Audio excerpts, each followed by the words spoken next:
आज के इस एक्सप्लेनर में हम एक ऐसी कहानी पर बात करने वाले हैं जो सच में आपको अंदर तक झकझोर कर रख देगी। हम बात कर रहे हैं एक विधवा माँ की, उसके 4 छोटे छोटे बच्चों की और एक ऐसी घड़ी की जिसकी टिक टिक उन्हें लगातार डरा रही है। उनके पास अपना भविष्य, अपनी जिंदगी बचाने के लिए सिर्फ और सिर्फ 30 दिन बचे हैं। ये कोई आम कहानी नहीं है, बल्कि ये दिखाती है कि जब इंसान के सारे रास्ते बंद हो जाते हैं ना, तो कैसे एक माँ का पक्का इरादा हर बंद दरवाजे को तोड़ देता है। तो चलिए बिना देर किए इस बेहद भावुक सफर की शुरुआत करते हैं। जरा इस बात की गहराई को समझिए। 30 दिन, 4 बच्चे और एक माँ का वादा, ये महज कुछ शब्द नहीं है। ये उस भयानक दबाव को दिखाते हैं जो इस कहानी की नींव है। जरा सोचिए, एक पूरे परिवार के अस्तित्व और बच्चों की पढ़ाई की जिम्मेदारी पूरी तरह से सिर्फ एक इंसान के कंधों पर है। दांव पर बहुत कुछ लगा है और समय तो मुट्ठी में बंद रेत की तरह तेजी से फिसलता जा रहा है। भाग एक माँ का रोजमर्रा का संघर्ष। अब देखिए कि असल जिंदगी में ये संघर्ष दिखता कैसा है। कमला के पति राजेश को गुजरे हुए पूरे 3 साल हो चुके हैं। कमला की सुबह ठीक 5 बजे शुरू हो जाती है। उसकी आंखों के नीचे जो गहरे काले घेरे हैं और हाथों में जो सख्त निशान पड़ गए हैं ना, वो उसकी रोज की थकान को चीख चीख कर बयां करते हैं। सुबह 5 बजे उठना, मिट्टी के चूल्हे पर धक्के खाकर खाना बनाना, मंडी से उधार पर सब्जियां उठाना और फिर दिन भर चिलचिलाती धूप में सड़कों पर रेहड़ी लगाना। वो अपने 4 बच्चों आरव, मोहित, नंदिनी और काव्य का इकलौता सहारा है। उसके स्वर्गीय पति का हमेशा से ये मानना था कि गरीबी का असर कभी भी बच्चों की पढ़ाई पर नहीं पड़ना चाहिए, और कमला रोज बस इसी सपने को जिंदा रखने की जंग लड़ती है। इस सब के बीच एक और दर्दनाक सच है। एक तरफ वो अंदर ही अंदर टूट रही है, भूखी है, हारने से डरती है, लेकिन बाहर वो एक झूठी मुस्कान ओढ़े रहती है। सच तो ये है कि कमला चुपचाप अपने हिस्से की सूखी रोटी और आलू की सब्जी भी अपने बच्चों की थाली में डाल देती है और उनसे हंसकर क्या कहती है, अरे तुम लोग खाओ, मैं तो बाद में मंडी जाके खा लूंगी। ये बात हमें सोचने पर मजबूर करती है कि कैसे एक माँ अपने बच्चों का पेट भरने के लिए खुद की भूख का गला घोट देती है।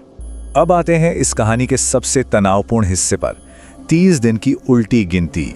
रोज के इस जद्दोजहद के बीच अचानक एक बहुत बड़ा संकट आ खड़ा होता है। स्कूल की सालाना फीस भरने के लिए एक सख्त डेडलाइन दे दी जाती है, सिर्फ 30 दिन। अगर फीस नहीं भरी गई तो चारों बच्चों का नाम स्कूल से काट दिया जाएगा। और सबसे डराने वाली बात क्या है पता है? 530 रुपए। जी हाँ, दिन भर सड़कों पर गला फाड़ फाड़ कर चिल्लाने के बाद, टमाटर आलू के हर एक पैसे को बचाने के बाद, अगर दिन बहुत अच्छा रहा, एकदम परफेक्ट, तब जाकर वो बस 530 रुपए ही कमा पाती है। रात के सन्नाटे में जब पूरी दुनिया सो रही होती है, कमला अपने हाथ में वही 530 रुपए लिए खुद से बस एक ही सवाल पूछती है, इतने में कैसे होगा? जब वो रात को बच्चों को एक छोटी सी रोशनी में गणित और विज्ञान पढ़ते हुए देखती है ना, तो उस शांत कमरे में उसे अकेलेपन और माँ बाप दोनों का फर्ज निभाने के वादे का वो भारी बोझ सच में कुचलने लगता है। खैर, समय किसी का इंतजार नहीं करता। 30 दिन, फिर 25 दिन और फिर सिर्फ 20 दिन।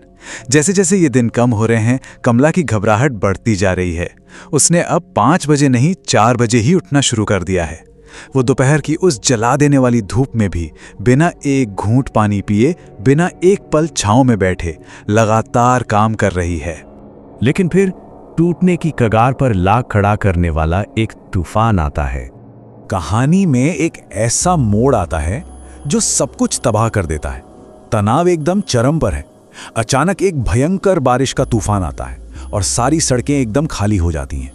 कमला की रेहड़ी पर रखे सारे टमाटर और पालक उसी बारिश में सड़ जाते हैं। जहां एक अच्छे दिन में वो 530 रुपए कमाती थी, इस तूफान के बाद वो उस दिन घर सिर्फ 180 रुपए लेकर लौटती है। सिर्फ 180 रुपए।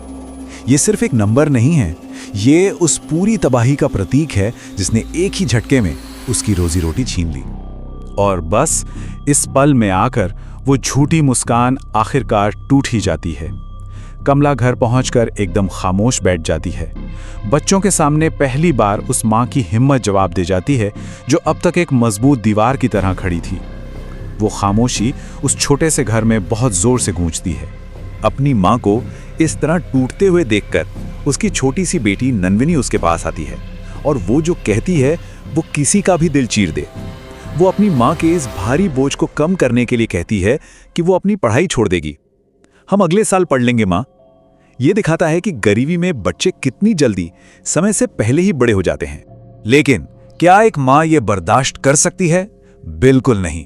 कमला रोते हुए भी एक शेरनी की तरह पलट कर जवाब देती है। अब उसके संकल्प की कोई सीमा नहीं बची है।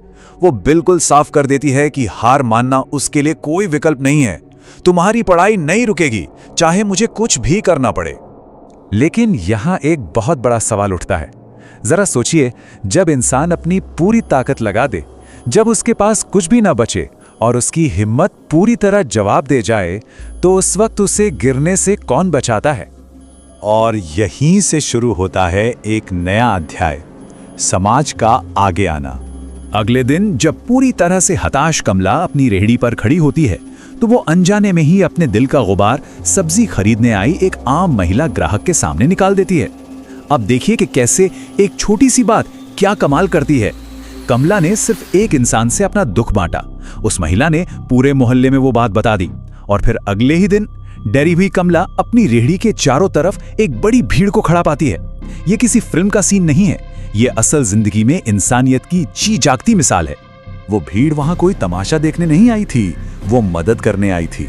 पूरे समाज ने मिलकर उसे संभाल लिया। किसी ने फीस भरने के लिए पैसे मिलाए, किसी ने किताबें ला दी, किसी ने तो एक नई रेहड़ी ही बनवा दी, और तो और उसका पुराना उधार तक माफ कर दिया गया। ये नेकी का एक ऐसा सैलाब था कि कमला फूट फूट कर रो पड़ी। वो इसे खैरात समझकर लेने से मना कर रही थी। तभी एक बुजुर्ग महिला आगे आती है और इस पूरी कहानी का रुख ही बदल देती है। वो कहती है, ये दान नहीं है बेटी, ये तुम्हारी दिन रात की कड़ी मेहनत और तुम्हारे जज्बे का सम्मान है। ये एक ऐसा पल था जिसने इस पूरी मदद को एक साधारण दान से उठाकर एक इंसान की इज्जत और मानवीय गरिमा के सम्मान में बदल दिया। और अब देखते हैं उम्मीद की जीत। कुछ ही दिनों बाद स्कूल से खबर आती है कि चारों बच्चों की फीस जमा हो चुकी है, उनकी जगह पक्की है। कमला का संघर्ष आखिरकार एक बहुत बड़ी जीत में बदल गया। उस शाम उस छोटी सी झोंपड़ी में एक बड़ा ही प्यारा सा जश्न मनाया गया। कोई बहुत महंगी पार्टी नहीं थी, बस कुछ सस्ते से रसगुल्ले थे। लेकिन सच मानिए, उन बच्चों और उस माँ के लिए वो शाम दुनिया के सबसे बड़े त्योहार से कम नहीं थी। रसगुल्ले खाते हुए उन मासूम बच्चों ने जो वादे किए ना, वो साफ बताते हैं कि कमला की इस तपस्या ने उनके अंदर कैसी आग जला दी है। आरव ने कहा वो अच्छी नौकरी करेगा, मोहित ने कहा वो माँ के लिए नया घर बनाएगा, नंदिनी टीचर बनना चाहती है, और काव्या का वादा है कि वो अपनी माँ को आगे काम नहीं करने देगी। ये दिखाता है कि कैसे एक माँ का बलिदान सीधे तौर पर अगली पीढ़ी के पूरी जिंदगी के लक्ष्यों को आकार दे देता है। रात के समय उसी आंगन में जहां कभी सिर्फ हारने का डर बैठा करता था, अब सिर्फ उम्मीद और सुकून था। अगली सुबह जब कमला फिर से मंडी की तरफ निकली, तो उसके कदम भारी नहीं थे। वो अब आजाद महसूस कर रही थी, क्योंकि उसे पता था कि वो अब अकेली नहीं है। ये सच है कि गरीबी बहुत मुश्किल होती है, लेकिन एक माँ की हिम्मत हमेशा उससे कई गुना बड़ी होती है। तो हम आज के इस एक्सप्लेनर को एक बहुत ही गहरे सवाल के साथ खत्म करते हैं। हम अक्सर सोचते हैं कि अपनी मुश्किलों में हम बिल्कुल अकेले हैं, है ना? लेकिन क्या सच में ऐसा है? ये कहानी हमें बताती है कि कई बार हमारी सबसे बड़ी कमजोरी और हमारा अकेला संघर्ष ही वो चिंगारी बन जाता है जो पूरे समाज की सोई हुई इंसानियत को जगा देता है। जब एक माँ हर हाल में डटे रहने का फैसला करती है, तो दुनिया उसके साथ खड़े होने को मजबूर हो ही जाती है। इस बात पर जरूर विचार कीजिएगा। आज की इस चर्चा में हमारे साथ जुड़ने के लिए आपका बहुत बहुत धन्यवाद।